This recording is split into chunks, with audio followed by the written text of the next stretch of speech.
This is the Carwash on Laduma Radio. Sizohlangana khona. You mentioned Doc. We might as well talk about Doc there. So in the paper, he spoke about his time with the international team, and he spoke quite poignantly about his respect for Clive Barker. He actually said that he would take a bullet for him, and most of the 96. That's big, eh? Yeah, most of the 96 team would. And then he spoke about the 98 World Cup and the disappointment there. And, they had the coach, Philippe Trussier there, changed coaches. And he said that he felt victimized and the other players felt victimized just because he was one of those coaches that likes to put players down. I think he told Willem Jackson, I had a call from Thierry Henry. He said he's going to skin you alive. That's sort of like... I mean, can you imagine your coach been saying that? I mean, I must say, this was a very well-written article. Yeah. And seriously gave me goosebumps. There's a lot some people can relate to this as well. But just to touch on that the team camaraderie that they had in 96 was, unbelievable. It really, really was. And I was talking to Teko before this, and we were talking about, you don't really get that these days in a team environment, Especially when I was playing, I'm not going to mention the clubs, but if we would lose a game, you'd still have players go out and have the best time of their life. Yeah. Like, I don't really give a Okay, we lost, cool. It's unfathomable that still happens. Yeah. And that certainly wouldn't have happened in the 96 era for sure. Yeah. It's I think also with the Doctors era and the way that they played also going into the World Cup, they changed a lot, especially with what was going through the country as well. They were the number one sport at the time where we actually enjoyed them play. And Doctor it still is one of my idols, I can't stop saying that. But it's just that I just wish... Could he hit her a ball though? Huh? Could he hit her a ball? I doubt. Doctor's always having Escal and a cut.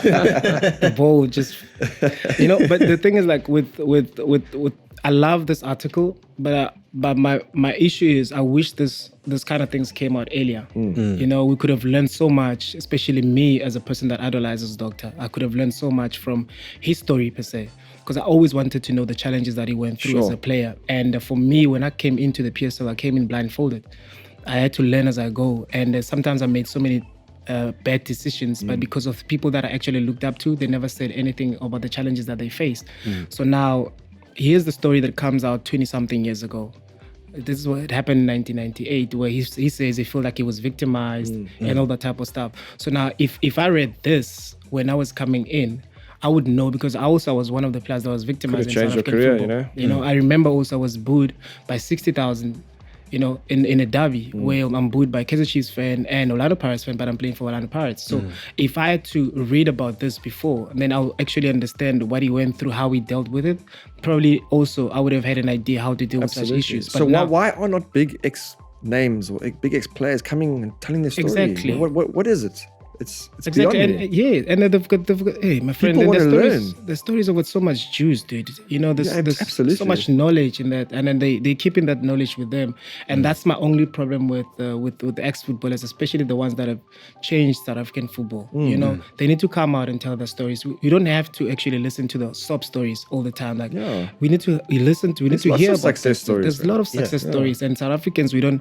I always say that we don't praise our own enough. But I also realize that our own enough success stories, people don't want to come out and share them. Yes. And then now it becomes a problem. But I'm glad that Doctor actually came out and said this, because this is one of the things that I've been looking for, especially from Doctor's Khalib. I just hope that this will open up, for other guys as well that actually play. Not only 96 players, there's players that came after Doctor, like your, what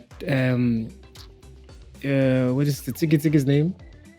You don't know Tiki, Chief. You're still young. The Thabo Moki, there's Thabo Moki, there's we need to let from, who's this guy that was a Zimbabwe, Robson Muchichwa, to actually tell the foreign guys that are playing in the country, what is it that he did for him to play that long at Kaizer Chiefs? Those are the kind of things people need to know. We need to know all those stories, and it's just that it's not happening enough. And then and now we're always going to find players that also learn as they go, and it becomes tougher and tougher. We need to break this generational curse where if Gabu's actually, for instance, if also I had to come out with my story earlier about being a bull boy, probably maybe Gabuza would have handled that situation differently as well. But I'm from an era where nobody speaks about their issues, you know. So I had to. You feel judged if you do. Yeah, I had to break that cycle. I'm like, I need to speak about my issue because I can't be containing this information on my own. It doesn't help me. I need to educate other people. That's the reason why I wrote the book. And I just wish that I did that earlier before the incident of Gabuza. I'm sure that he could have handled the situation different. But now nobody speaks about it. So now if it happens to another person,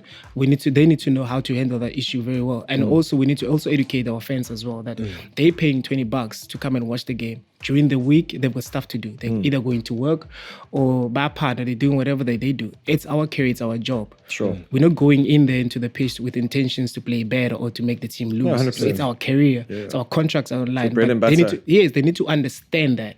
But then we in the position to educate those people. So it's better if we educate them so that they understand that booing anybody doesn't help anything. You know?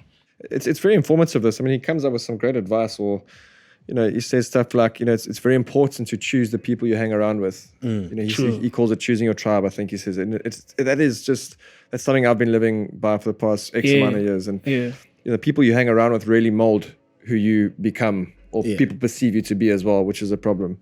Also, he says, today, till this day, I can't tell you what a drug tastes like. You know, I mean, hopefully no footballers have taken drugs anyway, but it's amazing. It's amazing, Yeah, man. it's good advice. Of course. And something that Gary Bailey once told me, I'll never forget it. He said, football is not a career, it's an opportunity.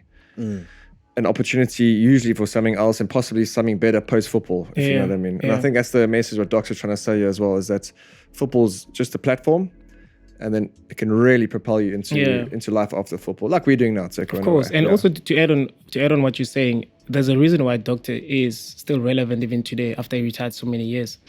You know, and like he said, now he chooses the people that he hangs around with. Young footballers that are playing right now, they need to understand that.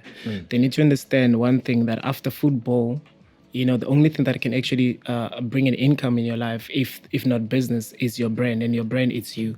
So the way you carry yourself, it actually means a lot. It'll actually work for you after you're playing.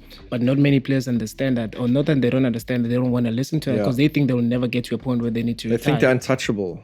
All it takes is one bad tackle. Chief. At the end of your career. Or at the end of your contract. No one's going to sign you again. Yeah, true. That's a problem.